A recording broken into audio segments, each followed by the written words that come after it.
TJ Boxing Live here. Post fight, Jordan Joseph for Joseph Buatsi'S. I've done Charles on the phone, and so we're going to talk about game plan and yeah, really how Jordan's doing, and obviously talk about Derek possibly against Joy Joyce. How you doing, Don? I'm doing very well. Obviously, very disappointed from last night's results regarding my boy Jordan Joseph and Joshua Buatsi'S. Yeah, absolutely. You know, I've recovered Jordan probably from his second fight and stuff. Do you think coming into the fight, from what I was thinking, Jordan was a bit too relaxed, or what? Or would you just put it down to Buatsi'S was just levels above? Second part of it, levels above. I'm a very honest man. Jordan, you know how he's a very casual young man. That's his mannerism. That's his the way he boxes. We did want to up the way he approaches fights, and we wanted to have a quick start. We drilled him, Jordan, in preparation that you need to start fast, okay? Because our opposition will notice that you're casual in your approach, so we need to change that. So that was part of it. You can have a plan. The opposition also has a plan. Obviously, the opposition would have read or seen through their studies of Jordan that he's quite laid back. So they was able to put their own thing on us first. Okay, implement what their findings about us. They implemented theirs first, and now this is where the experience and the levels comes into it. Jordan not having boxed at that sort of magnitude of the show. These are all factors.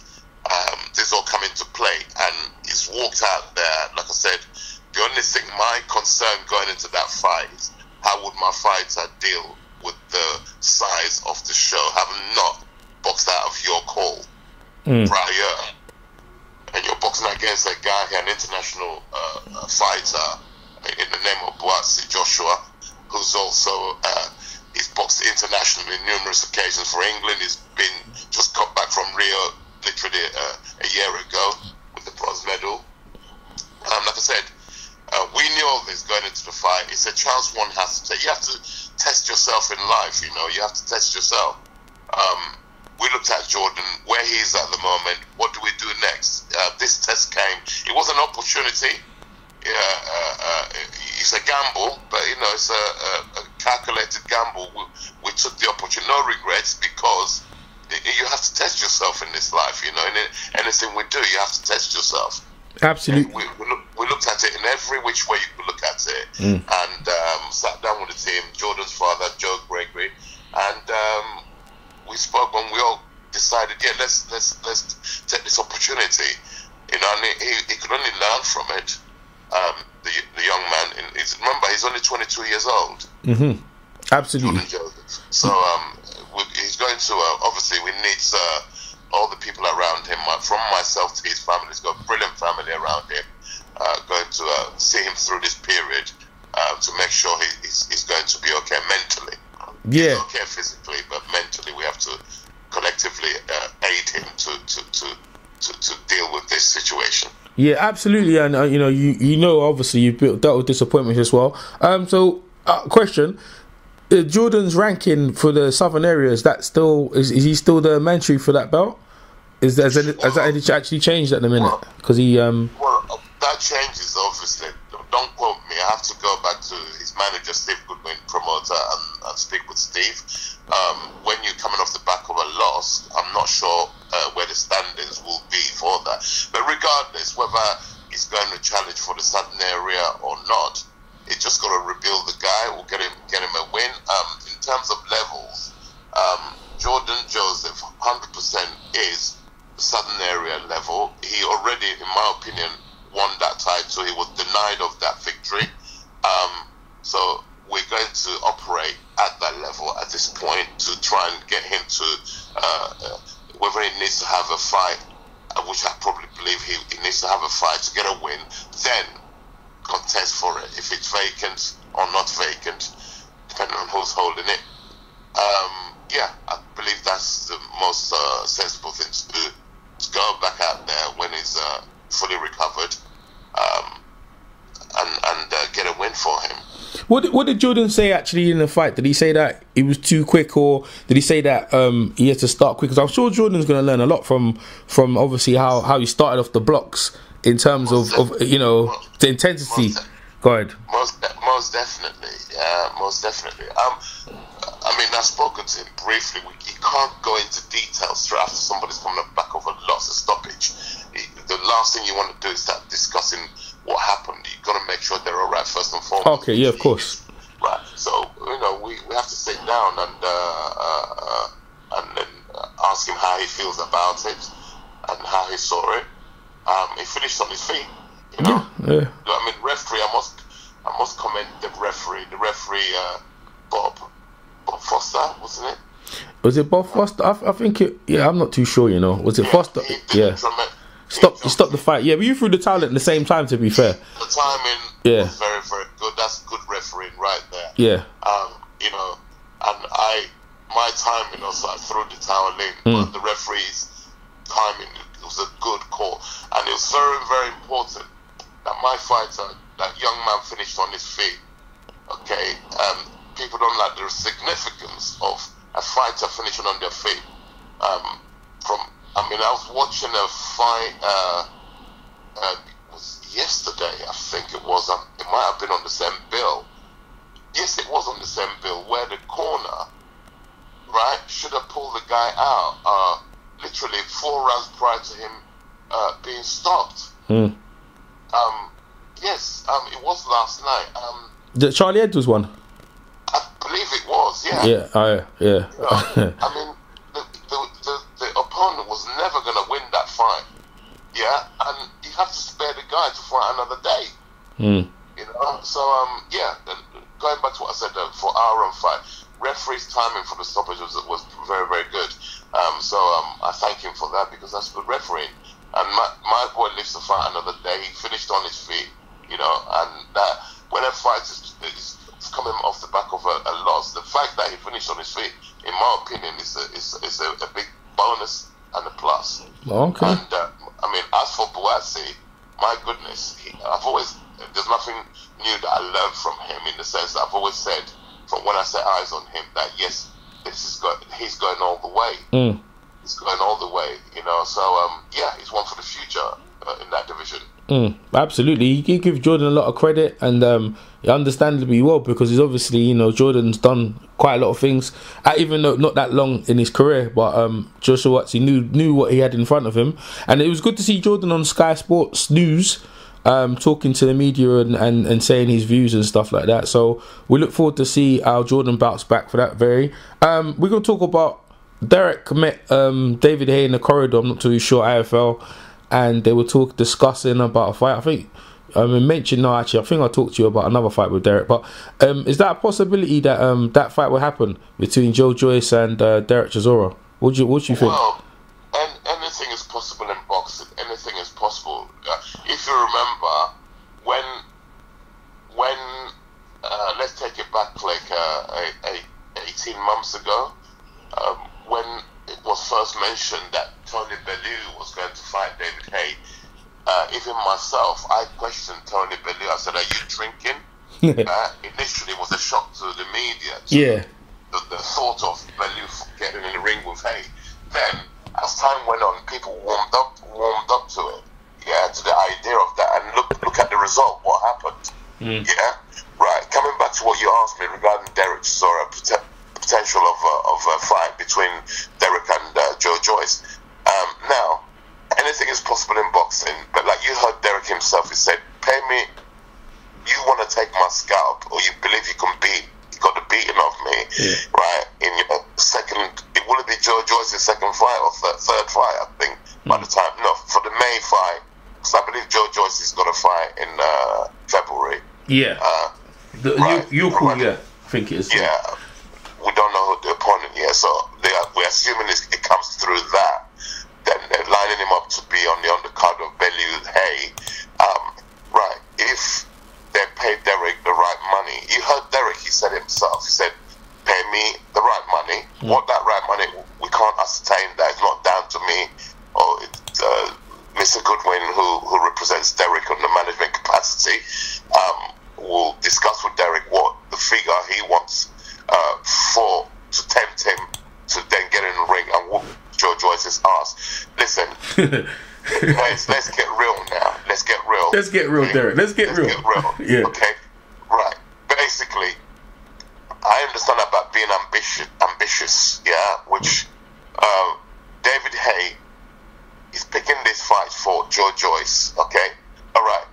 I'm not a hypocrite because he picked Ian Lewison, the fighter who I train, as you know, right? Again, when that was mentioned, I thought this guy's definitely taking some substances. David Hay, that is. Yeah. Yeah. And I said, but should he pull it off, then it's a masterstroke. Guess what? They pulled it off in flying colours. Yeah. Right? So it was a masterstroke. Okay. Now, obviously, that's gonna encourage him to say, right, let's go one step further, right? Okay, but I think he'll be making a grave mistake if he dares. Let's say, for instance, hypothetically speaking, that he does pay Derek what Derek would want to get in the ring and fight Joe Joyce. Yeah, I think he's making a very big mistake. And again, he's not thinking about his fighter. He wants to satisfy whatever it is he wants to satisfy. Ego, TV, okay, the television demands, right? Now, Derek will annihilate Joe Joyce, yeah? He will annihilate Joe Joyce. So, if they pay my guy, it's not down to me. That side of it, I don't deal with this. Like I said, Steve Goodwin, who represents Derek in management capacity, if they come to a figure and arrive at a deal that suits Derek, to say, pay him the money he wants to pay. If he must oblige, then he will oblige. You heard Derek said, pay me the money and I'll gladly get in that and whoop your boy for you. Yeah. Yeah. If that fight was to happen, and just supposing it wasn't worth well for Derek, what do you think would happen? I'm not saying it wouldn't, because obviously, you know, you're his trainer, you'd make sure of that. But just in case it did, of course, there's always a possibility that Derek doesn't beat Joe Joyce. Yeah. Now, of course, listen, this is fine. You know, you get it in anything, in any sport, you get it where, you know, there's a possibility that we could have beaten Joshua Buatsi'S last night, but it didn't happen. Yeah. Okay, so therefore, it's the same thing. You know, I mean, in my opinion, you're asking me. I believe Derek, the version of Derek I'm seeing in the gym and what he's doing, is all wrong for Joe Joyce. No disrespect to my former, the guy who, when I say former, he's still my guy, Ian Lewison, who Joe Joyce beat, right? Okay. We handed it to Joe Joyce on the play on the night. Anything that could go wrong for us went wrong for Ian Lewison. Ian Lewison sustained a broken ankle that night. He went over. If you noticed, on one of the occasions, I think it might be as early as round 4, he twisted his ankle, and then it comes out in the X-ray. It's a broken ankle, right? In the second round, he got thumbed in the eye. Okay, in the second round. So anything that could go wrong for Mr. Lewis in that night went wrong, and the result, you saw the result. Yeah, it was probably the worst performance I've seen from my guy Ian in all the time I've been working with him. Yeah, right. Who would have thought that was possible? Not me for a start. Yeah. So everything that could go right for Joyce, he was majestic that night, Joyce. Yeah. Okay, but okay, you got the confidence from that. Then I'm hoping that they do sort the money out where the money suits Derek, and I hope so. So Derek will go and revenge, because it is still the same team. I'm still the same coach that coaches Lewison. I'm still the coach that coaches Derek Chisora. So therefore, if they do manage to arrive to the right, I keep resorting back to the money. David, hey, put your money where your mouth is. If you really reckon your boy has got the beating of Derek Chisora, pay the man, because you're going to get your returns. Should you be successful, you've elevated and your guys, you've taken a world level scout. Yeah, in the sense Derek has operated at the highest level. We haven't succeeded, but we've operated at a very, very high level. Yeah. So if put your money where your mouth is. Yeah, absolutely. People don't like to see that. Like you said to me, man, I'm sure we'll talk up and have a good fight. Let's talk about your guy, because I saw on the weekend leading up to this fight, Tom Little. So Tom, I remember you were telling me the guy from Latvia. And I done some research on him. He was Olympian. I think he believed he bronze medalist, Olympian, tall. He fights like Vitaly Klitschko, tall, long, rangy. And the thing is, very reminiscent of he actually went to the camp as well. Like I was doing, he actually went to the camp, and Vitaly actually helped him. You talking about Vladimir? Yeah, Vitaly. Yeah, he fights like Vitaly. And in the fight, I do see Tom Little. Tom Little always decent, always hard to hit, and he got a bit of power. But that one, he just couldn't get in. He couldn't get past the long range and jab. You're trying to get Tom to work the jab. Anyway, people don't hear me. Let you explain on the fight and how Tom is now. Anyway, this one of these days you're gonna interview me where we've been victorious rather than me on the losing end. You know what, Don? Yeah, you know what, Don? Let me tell you something. You see, you're very. The thing is, that I was gonna say, yeah.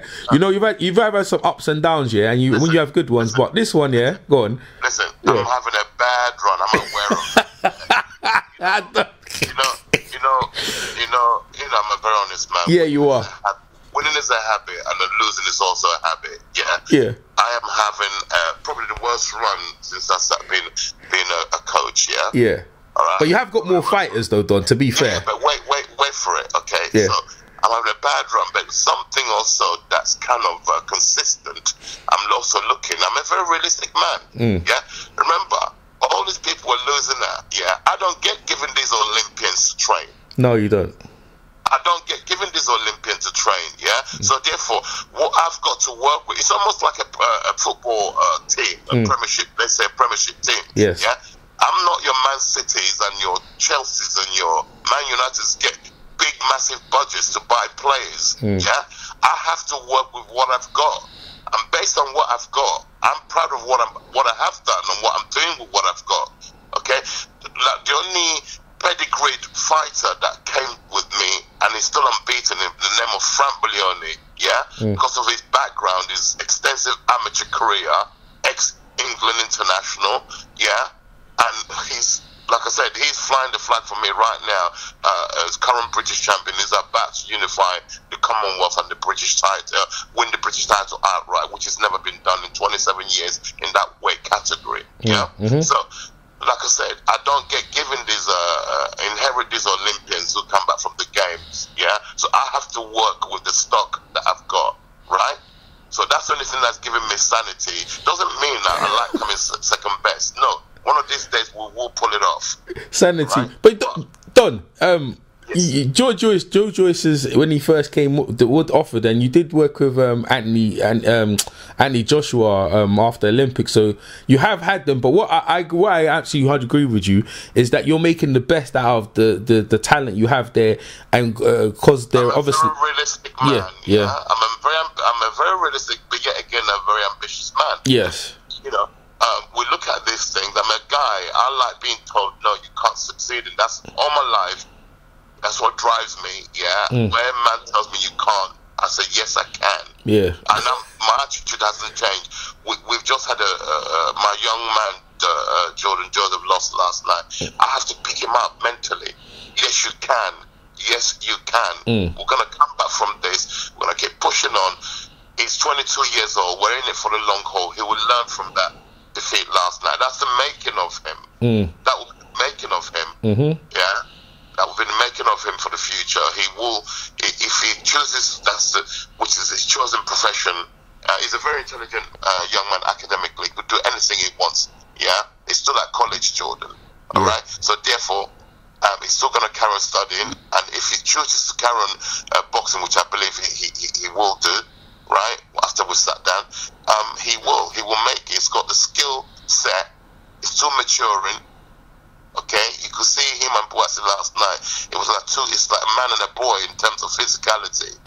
Buatsi'S is very, very matured, and again, he's gone through the England, the GB development thing. These guys, one thing. Look at Lawrence OKOLIE again. physicality. These guys have been got that background, the international background, and he overwhelmed Isaac Chamberlain, who's a very neat operator normally, but he was just overwhelmed by the physicality. It was an ugly fight to a spectacle for the audience, but you could see OKOLIE just outpowered and just manhandled him. It was very physical. Yes, he was. Let's go back to Tom. So in that fight with because I think he was actually looking to fight Joe Joyce at some point if he got past that. So let's talk about that fight and the game plan coming out, because you know what, it's really good because I watched it and you could hear you in the corner. They had you know, obviously it's on the undercard of the World Series, and you hear you in the corner giving advice and telling Tom what Tom needs to do, but saying what you need to do and doing what you need to do is another thing. Going back to that, Tom, because I went away from it. We touched on it and I went away. Let's come back to it quickly. Right. Going into it, we studied Djokovic, Philip. We studied him. Again, we realized one thing all these fighters have got in common when I do my studies, they don't have defense. So we always try and exploit that, So, on the night, Djokovic, every time the bell rang, he sprinted out to the middle of the ring. Okay? He sprinted out and he controlled the ring. He put Tom on the back foot, which Tom can box on his back foot, right? Now, if you watch the fight, every shot, apart from the jab, he wasn't even jabbing as such, Djokovic. He just sticks his arm out. He was only interested in throwing the right hand, Power shots. Like OKOLIE. He gambled, and he gambled correctly. One of them, for the amount of, you go and watch how many right hands he's threw and how many came home. Right, in the 4 rounds that it lasted. Right? Okay? Now, all I said to my guy, which we've been working, you know what, I pride myself on defense. But it's law of averages. If you have defense, if a man keeps taking shots after on you, it's a few of them are going to go through, right? So when we realized on the night he was just blasting, just wanted to get rid of Tom from out of that ring, I said to Tom, that's what you could probably hear me shouting, cover up, shield it, because especially for a heavyweight, there's only so many right hands or power shots he's gonna throw before he gasses. Right? If you watch the fight again, I mean, I know what I saw when I was there because I could see the guy's face and eyes. Djokovic was the most relieved man I've seen in my life. When after the referee stopped the fight, which was, again, it was a good call by the referee. He dived in just at the right point. He got a cut. Cut above his eye. Regardless of the cut, Tom took a tremendous shot from Djokovic. Right now, had my guy survived, I know it's like the big question. If it's had we survived that 4th round, going into the 5th, I think you would have seen a different fight. The fight, 100%, would have started to sway our way, because Djokovic would have blown a gasket, I promise you. Because I could see his eyes when he's throwing those power shots. Tom was slipping and sliding, countering with a left hook, rolling it, coming with a left hook. In some cases, Tom hurt him a couple of times. I don't know if you've seen it, right? I know what I saw on the night, where Djokovic staggered back a couple of steps, recovered, regrouped, and again, kept throwing. And his trainer is crazy, because his trainer just kept shouting at him, go. Okay, in my opinion, if he carries on fighting like that, he will have a very short professional career, in my opinion, because this is boxing, it's an art. It's all very well, okay, you've overwhelmed my guy and you got a couple of punches in and you stopped the guy, fair enough. Again, as levels goes up, you will get found that you cannot fight like that. I disagree. I disagree. I mean, the strategy coming in the corner, you were saying to jab. I was looking at, obviously, not a trainer's level as you, but you see the jab of the guy to take away his jab, and then Tom could get his jab over, parry it away. I was looking for like I said, it's take away his jab. You parry away his jab and then come over the top. Exactly. You try to do that. But you see the thing. You see, go on. You asked me a question. Let me answer, right? So, taking away the jab, right? That was the plan. Yeah. Slip the jab, because I don't think the guy's got that good of a jab anyway. Djokovic, he claws with it. It's a setup. He's only interested in landing a right hand on you, Djokovic. Yes. Yeah. Yes. Okay. Right. Tom's got a far better jab than Djokovic. Right. In my opinion. Right. Now, Tom's got normally a fast, zippy jab. We were trying to get our jabs off, but it's all very well. But when you go in there and the guy is running at you and just chucking right hands. Remember, this is where again the physicality comes into it. The guy was very physical. Yes. One second, let me finish answering you, because I'm not a coach. We're not coaches for nothing. We know this thing inside out. Yeah. Our plan is our plan. When you go there trying to execute your plan, the other guy's got his own game plan, remember? Yeah? Whoever implements their own plan wins, usually. Yeah? Again, in comparison to last night, Isaac Chamberlain's got a fantastic knee, technical ability to box. When he got there, Lawrence Okolie had different plans. He couldn't get any jabs. If you notice Isaac, his jab looked so untidy last night. He was starting to fall in with his jab. That's not Isaac normally when I watch him. Yeah. Right? Why? Because Okolie had his own game plan. He was able to physically overwhelm him. And the power, when you feel, and Tom said to me, my own fighter, when he felt the power of Djokovic, he thought, right, I need to shield first, defend first before you can attack. Yeah? So you have to change your game plans there and there. When you get out there, the fighter in the ring knows what they're feeling. Tom told me afterwards, when I felt his power done, he said, I had to resort back to what, because just as well we've been working on defense. Yeah. Right? Because the fight would have probably ended sooner. Wow. Do you understand me? Right? So sometimes what you guys are watching, not just respect you guys, I know you understand boxing era because you're a historian and everything, but we have a deeper, like the job you do, your knowledge is far more superior than my knowledge overall in boxing history and everything. But when it comes to the training, my eyes are a little bit more finer tuned than what the audience are actually saying. They don't quite understand sometimes, because that's what makes us the trainers. Otherwise, we'd all be trainers, wouldn't we? Absolutely. Yeah, I mean, yeah, go ahead. Sorry.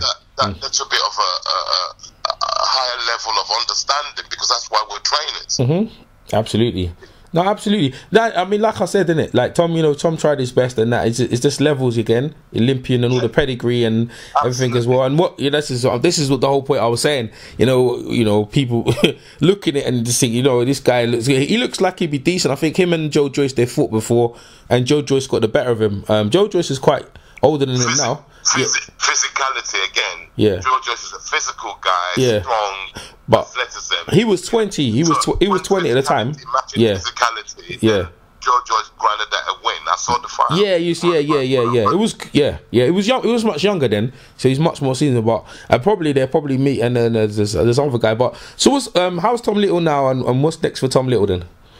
Tom's good to go. Oh, really?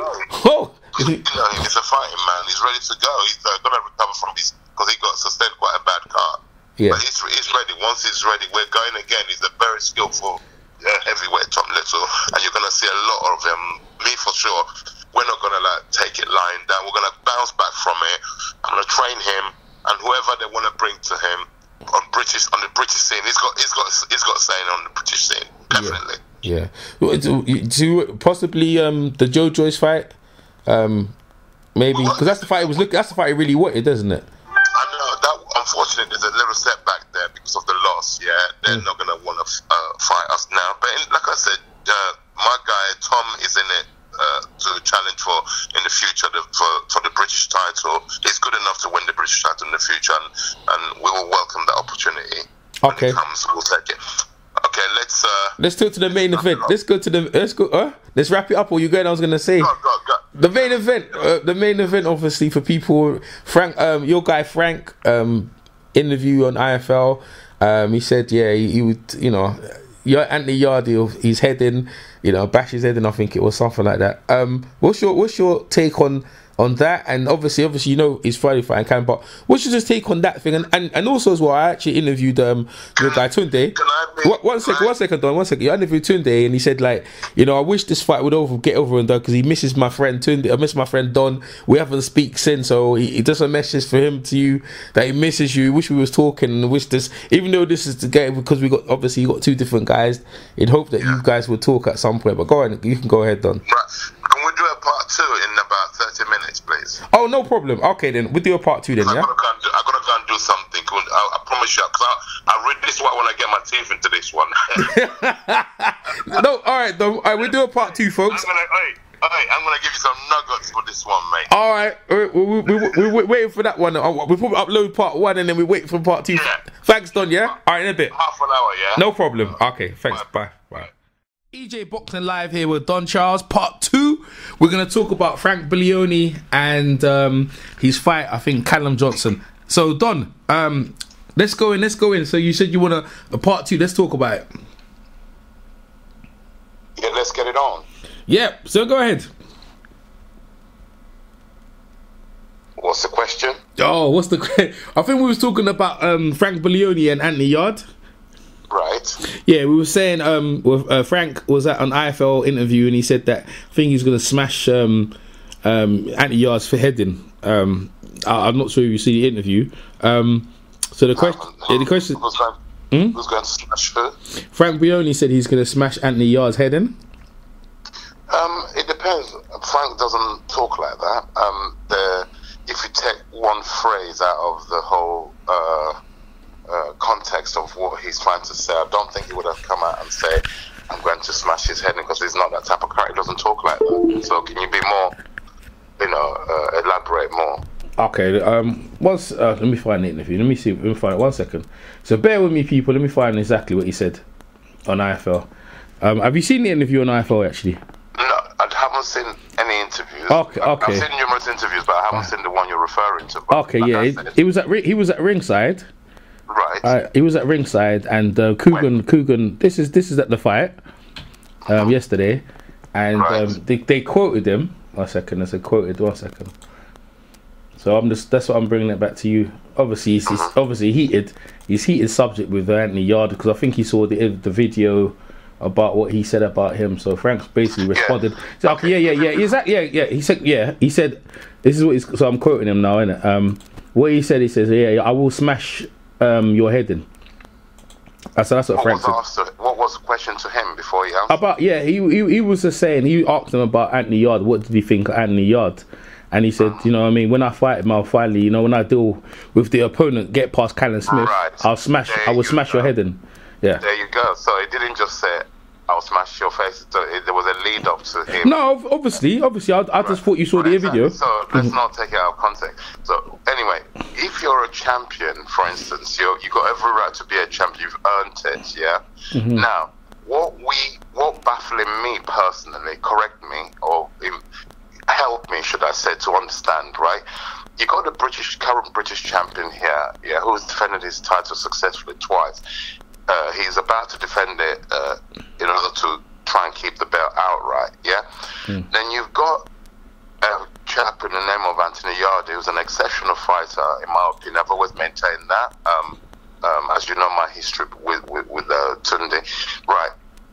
Why is Anthony Yarde's career all circling around my problem I have with it is that there's so many other people to fight, yeah, okay, which I find it very, very rude and very disrespectful that his whole career is geared towards targeting Frank Buglioni, yeah, because he really sees Frank as he can beat Frank. That's their opinion. They're entitled to it, yeah. Again, I say levels. There are levels. Anthony Yarde is not at the level to fight Frank Buglioni. The board not so long ago stepped in and said to Anthony Yarde, Antunde, if you want to contest for the British title, there is an eliminator you can fight. Should you win that, then you become mandatory to challenge for the title that Frank Buglioni has. If you want that title so bad. They declined to fight that eliminator. Let's not overlook that, because it's a big, big factor. Let's not overlook that. Their excuse is that that's going backwards. Why should they fight somebody who Frank Buglioni has already governing body rules, yeah? And what happens, so the general public don't know, is that once they took that stance, they're not eligible to fight for the British title for another 12 months. I don't think any of you are aware of that.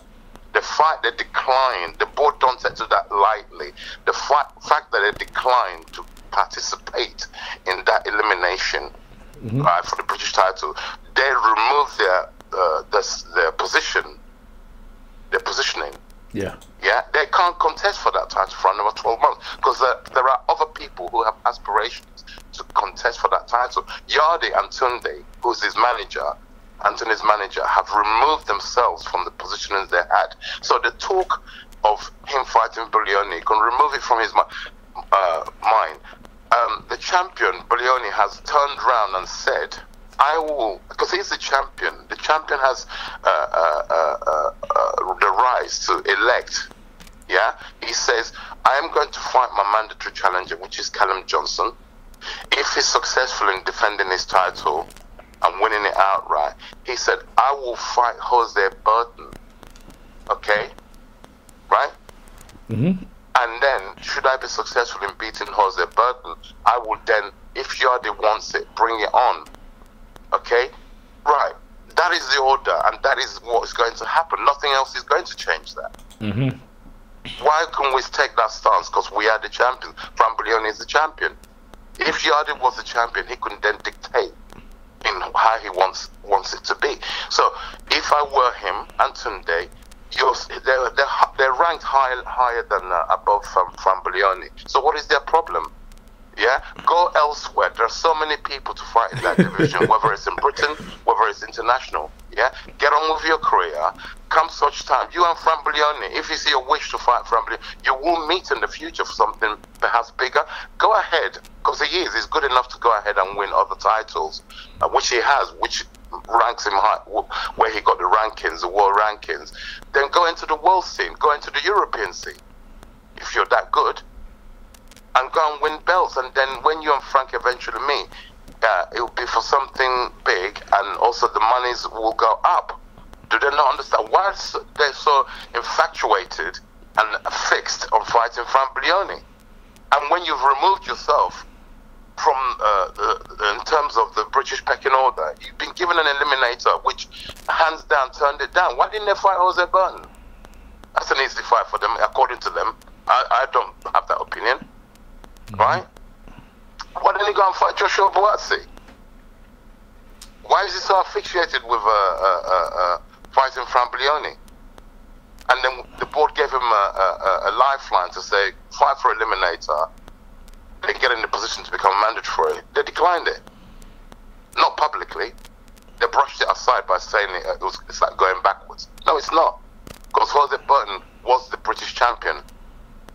Yeah, it's not like it's a vacant thing. He was the British champion, which we took the belt off him, and doesn't make him a bad fighter. He's a very good fighter. Yeah, which I'd dare any of them to go and fight Jose Burton. They won't. Yeah, I mean, so, so let's really not get. It's becoming very childish. I understand that. No, I was just responding to what Frank. One second. I'm okay, go ahead. Very bored of it. Yeah, because Tunde and Yard, like their whole thing. It's all about infatuated with the champ. Leave him alone. Go elsewhere. Because you're not even in the. For us to turn around now and say that would be being macho. We're not macho. We're not into the macho business. Yeah. Okay, we're not into the macho business. We are fighting on the 24th of March. Our mandatory challenger, who also is a champion. Commonwealth champion. That makes logical sense. So he's the mandatory challenge for the British title. Also happens to have a belt that we want to win. You know, we've got that fight to concentrate on. So really and truly, I don't really want to hear or talk anymore about Anthony Yard, who is a young fighter who in the future again will become a champion, whether his aspirations to become a British champion. But that's not going to happen in the near future because he has, like I said, snooped himself by declining to fight Jose Burton. Don't miss that point because that's a very serious point. Just in case for the general public who don't know the politics of boxing, yeah, he's not actually eligible to challenge for the belt we have. So why should we fight him? Yeah. I understand that. I understand that. It would. Stop asking me those questions then. No. My question was my question. Behave yourself. Huh? Move on with your career. Tell them that. Behave yourself. Move on with your future. Leave my guy alone. Come such time, you want something that we would want to get off you, and when you've got something for us to win, then let's do it. Right now, the board gave you an opportunity to fight and to be eligible for it. You declined it, so leave us alone and move on, please. Yeah, no, I understand what you're saying. I mean, you put it out. It was just really, I just wanted to hear you take on what Frank said. That's my take. Leave us alone. Stop asking silly questions. Not yourself. I'm generalizing. No, obviously, right? yeah. Okay. Stop asking silly questions. It's getting boring. The audience, the crowd are getting bored of it. Tell the truth. The board gave you a chance to fight for the British title, and you declined the offer to fight. Everybody, who are you to say no? Everybody has to fight an eliminator. In most cases. Absolutely. There are people in front of you in terms of the British rankings to be eligible, should I say, to be contesting for the prestigious British title. So you declined that, so leave us alone and move on. And come such time, you've won something, and provided we're successful in our quest, because this is boxing, anything happens, yeah? Right now, we have a plan, and I've always maintained, everybody has their own plan. We have to stick into our plans. It's not about being macho here to prove. We don't have nothing to prove.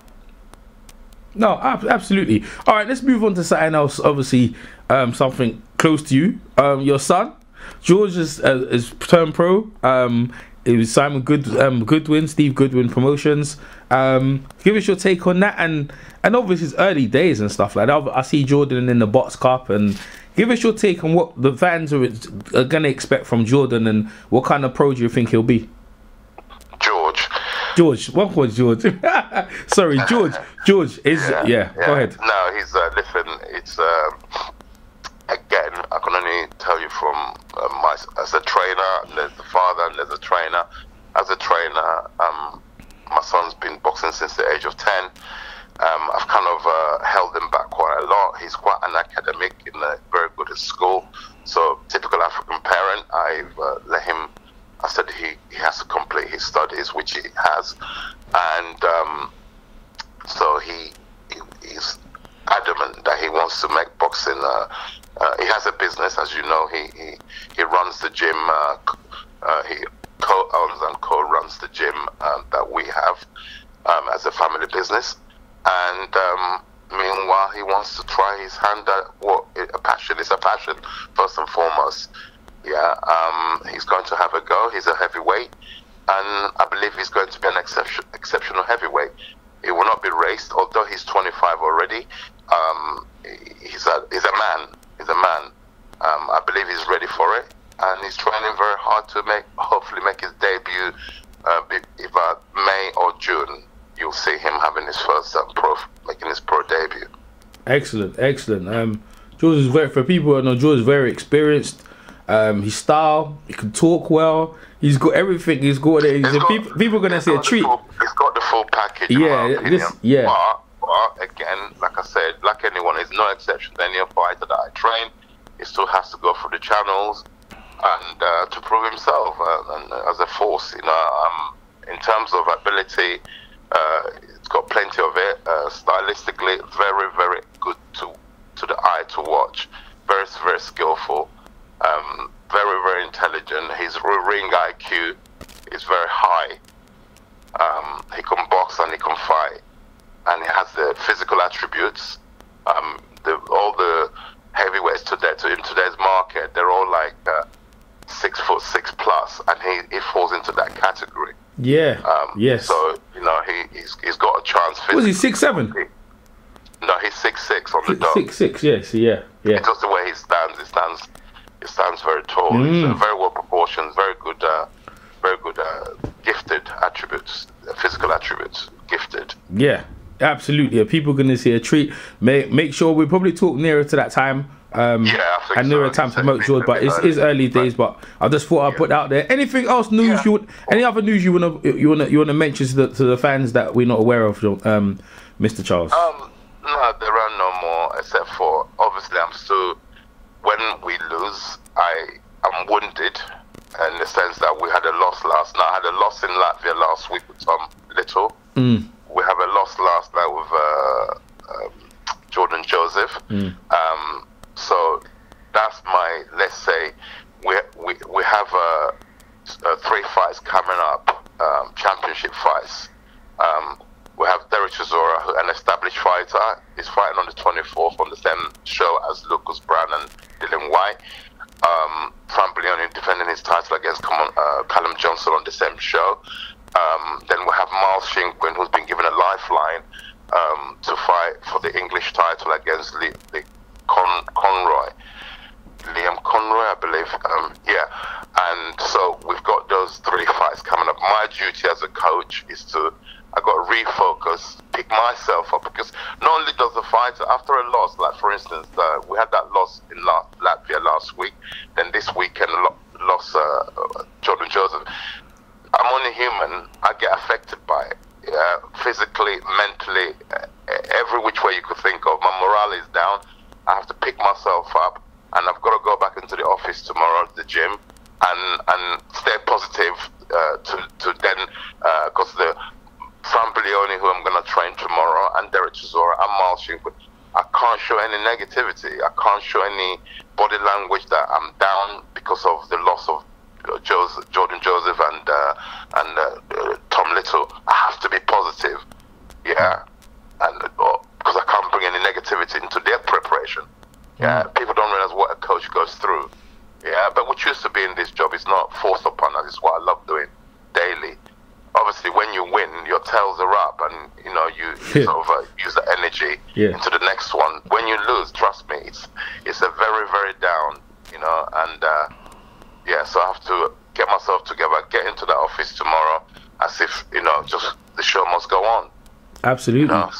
Absolutely. I was gonna say to you about this in terms of like your fighters, and you give them the very best, whatever. But I'll be honest with you, some of the opponents that your fighters are facing, they're top-notch caliber guys. I mean, absolutely. And it's no in my opinion, I understand obviously it's a loss, but at the same time they're going against the very best. Like some of these guys they're actually facing will be probably, some of them may be Hall of Fame or world champions, no doubt. And so I understand that, because the thing is, like you said, they're facing the elite top level. But like you said, you as a coach, you feel it with them, because let me ask a question. So you actually feel like the not literally feel the punches, but you feel the used to be you feel what exactly do you feel? Do you feel the punches? What exactly do you feel after the fight? What is it? You just feel bad for them? What exactly is going through your mind? Listen, I'm not saying I'm the only one. I'm sure if you speak to all the coaches around the country, they'll probably second my opinion. You grow to these are like your children, an extension of you. You're not biologically attached to them, but you there's an affection, there's an emotional connection, spiritually connection you get with these guys, and I'm very attached to my fighters emotionally, and in prep you get into people's heads, you get to know their psychology, and so when you program yourself and themselves, and you're attached, you're linked, then when you're not successful, you could feel their pain. They could feel you. I'm sure they could feel my pain, the disappointment. All the positive talks, all the mentoring, the whole thing. There's a lot that goes into it. And that's how I work anyway. I'm sure everybody, if you speak to most coaches, I'm not saying I'm the only one who's that way inclined or attached to their fighters. I'm very sensitive. I get very, very emotionally hurt by it. But on the positive is that at what level are we losing? We are losing. It's not good to lose, no, but we don't go into it to pick runners up. No, we genuinely believe that we have it's a calculated risk. There's a risk in everything we do, right? Okay, but I'm obviously, I always look at myself. I'm a very honest man. Why are we always coming? My fighters always coming runners up in these fights. One of these days we will win, with the exception of Fran Leone, who's doing really well at the moment, and long may that continue. we need to win some of these chances that we get. We find ourselves given. We have to take them. Someone, how these keyboard warriors. Someone tweeted earlier on. I don't really look at it. Every so often, I have a look at to see, if anyone's messaged me. And there's one particular person. I'm not even sure their name. I've actually messaged them to say, if you care to know your curiosity, message me privately. I will gladly give you my number. You know what I'm like. I'll gladly explain to you. You're confused. Said, who the hell advised Jordan Joseph to take the fight with Buatsi'S? And after coming off, he lost the Southern Area title to Chris Hobbs. And his last fight, where Jordan won, he beat a guy called, I think it's Darryl Church, which was a fully comprehensive, probably one of the best performances of Jordan Joseph's career. But the chap who was criticizing him ridiculed the performance against Darryl Church. I don't know what part of it. It's obviously he's never been in a boxing ring in his life, or it doesn't understand it, right? So I want to really speak to him, and because it's all very, very, very easy to make bold claims about. I'm not saying people don't have their opinion. Yes, you do, but when they're inaccurate, it's my duty, or anyone who knows, to correct them, because it's so easy to type anything and post it without really having a full understanding of what boxing is. The only thing people can become expert without even having known nothing about it. It is. Yeah. It is. Boxing is the only sport people, all these experts, none of them have come anywhere near a boxing gym or participated at any level, but yet again they feel qualified to write and talk about it. It's really, really annoying. But like I said, who this individual, I don't even know their name, because I'm going to give you their name. I want to smoke them out and then be able to publicly undress them naked. Right? So I have messaged them, but I have messaged what is that? So they say if they think it was a mistake, but they thought it was a mistake. It was a mistake in the beast of Buatsi. Right, let me also tell that person, if they ever tune in to listen to your network, during that fight, we lost that fight. Buatsi, being Buatsi and his team, they'll go back. Jordan was putting punches on him. It wasn't like he went out there and he just got knocked out. Yes, the fight was over quick within 2 rounds. Yes, it was. Yeah. Okay, but I also look at what was happening before my guy got stopped. Yeah, he was putting proper punches on Buatsi. They may have not had effect on him, but had the fight continued, and for us to come into the fight, right, then you would have again seen Jordan Joseph's ability. But before that fight ended, yeah, he was competing. Yeah, but Buatsi'S superiority showed, right, in every capacity. But he was being hit. He was being hit before stopping Jordan. So there are positives in everything that happens negative. That we look at also, was there any positives? Yeah, we can take some positives out of it, because my guy was competing before he got stopped. Yeah. So all these experts that come, they should really, like I said, boxing is the only sport that I know everybody's an expert without even having knowing much about it, the subject. Yeah, absolutely. Like you said, didn't it? You carry on. You got other dates to come in with your fighters. You have to prepare them. Your life goes on, and their fighters goes on. They have to pick themselves up, and these are the obstacles you face as this in boxing. I'm afraid so. It comes with their territory. I'm not by any for a minute. It's very, very annoying that people are quick to ridicule people without even having knowing much about the subject that they're supposed to be writing about. They don't. Yeah. Get yourself to the gyms and put a pair of gloves on and hit the bags before hit some pads. I'm not saying you should go and fight. No. Just come and participate a little bit in the sport that you're supposed to be writing about. I know you personally. I know you're in and out of the gym. You teach. Yeah. Yeah. You teach, and you get a better understanding for what you're punditing about. You know, so yeah, anyway, I mean, obviously, like obviously, on professional level, the stuff you're feeling, and like you said, that this is a time, you know, especially as well. First off, we appreciate you sharing your thoughts at this time. Obviously, with Jordan, it's a hard blow. I could have said something to you yesterday, but I didn't think it was appropriate. You know, that's the person you are. That's being how can I put it? Courteous.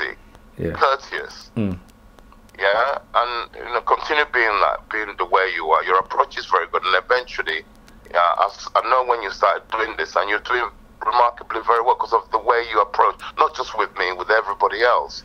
Yeah, you know, just continue what you're doing, and you know, you ask me some personal questions now. See, you know me, I shoot from the hip. Yes, you know, but that's the thing about it, Don. You know, you have to try to shoot from the hip, and you know the thing is, like you said, eventually you're going to hit a gold mine. You know, you keep chipping away with your fighters. Eventually, you're going to achieve. You know, without adversity, then you couldn't appreciate the goals of you're going to get. So your fighters, like we know Jordan, like you say, Jordan's young. Jordan will bounce back, and he will learn from everything and just come back stronger. So.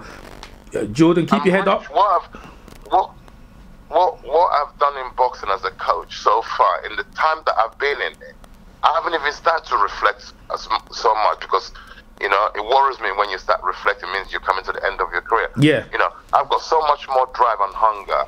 Yeah. What I've achieved so far, a lot of trainers in their whole entire career would never have achieved it. Like I said, I don't get these Olympians given to me to then turn into what they'll become.